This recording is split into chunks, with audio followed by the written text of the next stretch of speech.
Assalamualaikum warahmatullahi wabarakatuh. Anak-anakku sekalian yang Bapak banggakan, sebelum kita belajar, marilah kita awali pembelajaran ini dengan bersama-sama membaca basmalah. Bismillahirrahmanirrahim. Anak-anakku sekalian yang Bapak banggakan, pada kesempatan kali ini kita akan belajar materi Pendidikan Agama Islam dan Budi Pekerti dengan judul Menyambut Usia Balik. Adapun tujuan pembelajaran pada kesempatan ini yaitu siswa diharapkan mampu satu, menyebutkan tanda-tanda usia balik atau kedewasaan menurut ilmu fikih dengan benar.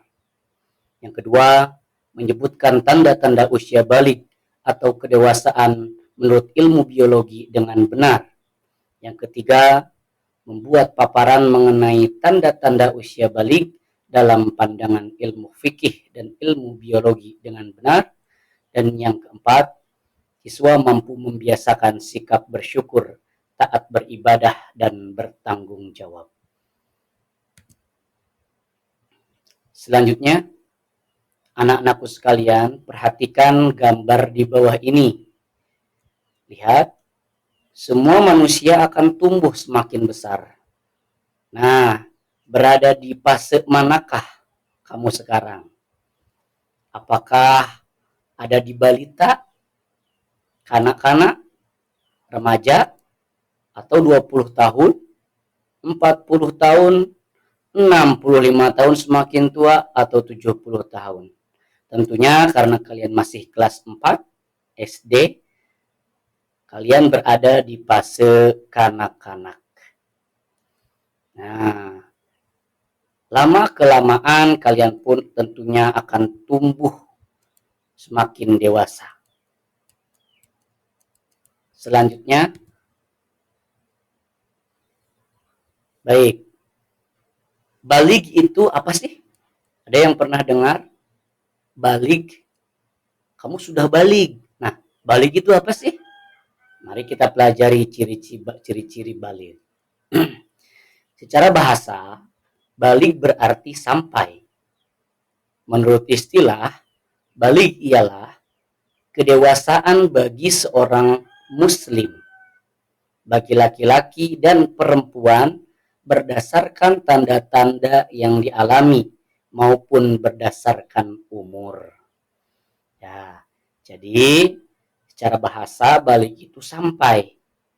Sedangkan menurut istilah itu, balik ialah kedewasaan bagi seorang muslim. Jadi balik itu sudah dewasa. Bagi laki-laki dan perempuan tentunya ada tanda-tandanya yang dialami. Kalian pun nanti ketika sudah balik itu akan muncul tanda-tandanya. Nah, apa sih tanda-tandanya? Oke, lanjut. Nah, di sini kita akan lebih memahami apa sih tanda-tanda balik menurut ilmu fikih. Nah, menurut ilmu fikih, tanda balik yang pertama itu ada laki-laki. Nah, laki-laki itu apa saja tanda-tanda baliknya? Yang pertama yaitu mimpi basah. Nah, suatu saat ketika anak laki-laki mimpi basah, berarti dia sudah masuk usia balik. Insya Allah, bagi seorang laki-laki itu biasanya akan mengalami yang namanya mimpi basah. Yang kedua, yaitu berumur 15 tahun. Ketika ada anak laki-laki yang sudah berusia 15 tahun, maka dinyatakan anak tersebut sudah balik. Jika sampai 15 tahun belum mimpi basah, berarti sudah dewasa. Ya, walaupun anak tersebut ketika udah usia 15 tahun tapi belum mimpi basah, tetap dia dinyatakan sudah balik. Yang kedua, tanda-tanda balik menurut ilmu fikih bagi perempuan yaitu yang pertama haid atau menstruasi. Nah, bagi perempuan jika ada yang sudah haid atau menstruasi, maka sudah termasuk kategori balik. Dan yang kedua bagi perempuan yaitu berumur 15 tahun. Jika sampai usia 15 tahun belum haid, berarti sudah dewasa. Nah, jadi kalaupun misalkan sudah usia 15 tahun tapi belum haid, tetap dinyatakan sudah balik atau dewasa. Itu menurut ilmu fikih. Selanjutnya, nah di sini ada juga tanda-tanda balik menurut ilmu biologi. Nah, menurut ilmu biologi, tanda-tanda balik yang pertama bagi laki-laki itu satu, tumbuh jakun. Nah, bagi laki-laki kalau sudah balik itu biasanya di lehernya itu tumbuh jakun yang menonjol di leher depan ya. Yang kedua, suaranya berubah, yang tadinya suaranya kecil menjadi suaranya lebih besar, lebih bassnya keluar. Yang ketiga, cirinya yaitu nafsu makannya meningkat. Ketika anak laki-laki sudah mulai balik, biasanya nafsu makannya meningkat. Yang biasanya makannya sedikit, jadi makannya banyak. Karena apa? Karena aktivitasnya juga semakin banyak. Jadi energinya juga semakin banyak dibutuhkan, makanya makannya jadi banyak. Dan yang keempat, tumbuh rambut di bagian tertentu. Jadi ada kumisnya tumbuh atau ada bulu ketiak, ada brewoknya dan seperti itu contohnya.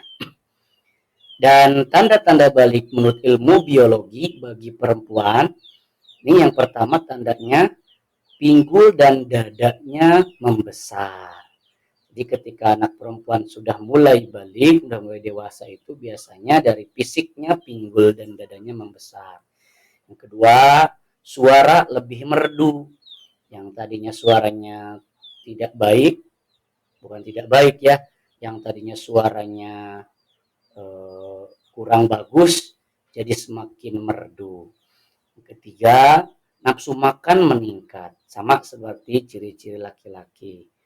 Dan yang keempat, tumbuh rambut di bagian tertentu, sama perempuan juga seperti itu.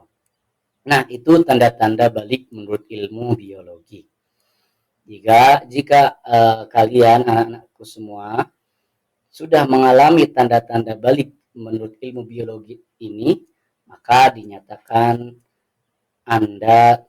kalian sudah termasuk usia balik. Selanjutnya, mandi wajib. Yang pertama, anak yang mengalami mimpi basah dan haid itu sedang dalam keadaan berhadas besar. Jika kalian mengalami mimpi basah dan anak perempuan haid, maka kalian sedang dalam keadaan berhadas besar. Hadas besar itu apa sih? Nah, hadas besar adalah kondisi tidak suci yang membuat seseorang tidak boleh melakukan ibadah tertentu. Seperti sholat, tidak boleh sebelum mandi wajib, atau disebut juga mandi junub. Nah, jadi ketika kalian mempunyai hadas besar dikarenakan sudah mimpi basah atau sedang haid, maka tidak boleh melakukan ibadah seperti sholat, puasa, baca Al-Quran, ya seperti itu. Nah, bagaimana untuk supaya bersuci dari hadas besar? Nah, untuk bersuci dari hadas besar, bisa melakukan ibadah seperti sholat, membaca Al-Quran, maka dia wajib mandi terlebih dahulu. Nah, mandi setelah berhadas besar itu disebut dengan mandi wajib. Nah, mandi wajib itu seperti apa? Bagaimana caranya? Di sini tata cara mandi wajib. Yang pertama kita niat dulu. Bagaimana bacaan niatnya? Nawaitul ghusla li rabbil hadasil akbari fardhulillahi ta'ala. Setelah niat, lalu mencuci kedua tangan. Setelah mencuci kedua tangan, dilanjutkan membersihkan bagian tubuh yang kotor. Misalkan alat kelaminnya kotor, dicuci. Pokoknya ada yang bagian tubuh kita yang kotor, maka dibersihkan dahulu. Setelah itu dilanjutkan berwudu seperti biasa wudu. Lalu setelah berwudu, membasuh kepala dan seluruh tubuh, menggosok-gosokkan selah-selah rambut kepala, menggosok-gosokkan selah-selah badan kita, dan terkena air sampai terkena air seluruh tubuh dari ujung rambut sampai ujung kaki. Dan yang keenam, membasuh kaki. Dan yang ketujuh, tertib. Apa itu tertib? Jadi melaksanakan tata cara mandinya berurutan. Dari mulai niat, mencuci kedua tangan, membersihkan bagian tubuh yang kotor, berwudu, membasuh kepala dan seluruh tubuh, dan membasuh kaki. Itu yang namanya tertib. Selanjutnya, nah di sini larangan bagi yang berhadas besar. Yang pertama, ketika kalian memiliki hadas besar, sedang berhadas besar, maka tidak boleh melakukan satu, tidak boleh sholat. Yang kedua, tidak boleh memegang, membaca, dan membawa kitab Al-Quran. Yang ketiga, tidak boleh berpuasa. Yang keempat, tidak boleh tawaf, yaitu mengelilingi Ka'bah di Mekah. Dan yang kelima, tidak diperbolehkan diam di masjid. Selanjutnya, mukallaf. Apa itu mukallaf? Bila kalian telah mengalami tanda-tanda balik, berarti kalian telah disebut mukallaf. Jadi ketika kalian sudah mengalami tanda-tanda balik yang tadi dijelaskan, berarti kalian telah disebut mukallaf. Mukallaf artinya orang dewasa yang wajib menjalankan hukum agama. Semua aturan agama wajib kalian laksanakan. Aturan dalam akidah, keimanan, ibadah, dan akhlak. Seluruh perbuatan akan dibalas oleh Allah. Amal baik dengan pahalanya. Ketika amal buruk, maka akan diberikan dosa oleh Allah Subhanahu wa Ta'ala. Jadi ketika kalian sudah balik, sudah mukallaf, maka semua amal perbuatan kalian akan dicatat amal baik dan amal buruknya. Selanjutnya, kewajiban setelah seseorang balik. Nah, ketika kalian sudah balik, maka kalian wajib melaksanakan satu sholat fardu. Kalian wajib untuk berpuasa di bulan Ramadan. Kalian wajib menutup auratnya. Nah, menutup aurat bagi laki-laki itu menutup dari mulai pusar sampai lutut. Sedangkan perempuan itu seluruh anggota tubuh kecuali muka dan telapak tangan. Menutup aurat. Yang selanjutnya, kalian diwajibkan ketika sudah balik itu menuntut ilmu. Dan yang selanjutnya, kalian ketika sudah balik maka berbakti kepada orang tua. Oleh karena itu, sekali lagi, bahwasanya ketika kalian sudah balik, maka wajib melakukan sholat fardu, puasa, menutup aurat, menuntut ilmu, berbakti kepada orang tua. Alhamdulillah, itulah materi tentang balik. Mudah-mudahan bermanfaat. Bapak cukupkan. Wallahul muwaffiq ila aqwamit thoriq. Assalamualaikum warahmatullahi wabarakatuh.